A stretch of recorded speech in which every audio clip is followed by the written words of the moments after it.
అక్కకు ఫోన్ చేస్తాడు, నేను వస్తున్నా అక్క అని. అప్పుడు ఆ అక్క తమ్ముడు భార్య వస్తాడని అనుకుని తను కిచెన్ లోకి వెళ్లి కొద్ది పాలు ఉంటే అందులో కొన్ని నీళ్లు కలిపి 2 కప్పుల టీ తయారు చేస్తుంది. ఇంతలో తమ్ముడు రానే వస్తాడు. తమ్ముడు భార్య, తమ్ముడి అత్త వస్తుంది. అప్పుడు ఆవిడ 2 కప్పుల టీ తీసుకొని వచ్చి తమ్ముడి భార్యకి, తమ్ముడి అత్తకి ఇస్తుంది.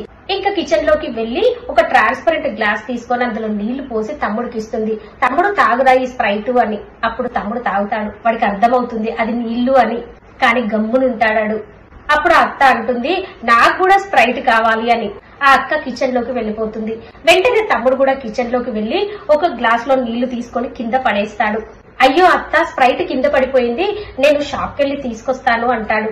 దానితో అత్త అంటుంది ఏమొద్దు లేవయ్యా, నేను టీయే తాగుతాను అని. కథ అయిపోయిందండి. ఎంత బ్యూటిఫుల్ అండి. అక్క తమ్ముడు ఇక్కడ ఒకరినొకరు ఎలా సపోర్ట్ చేసుకున్నారో చూసారు కదా. సిబ్లింగ్స్ అంటే ఇలా ఉంటారు.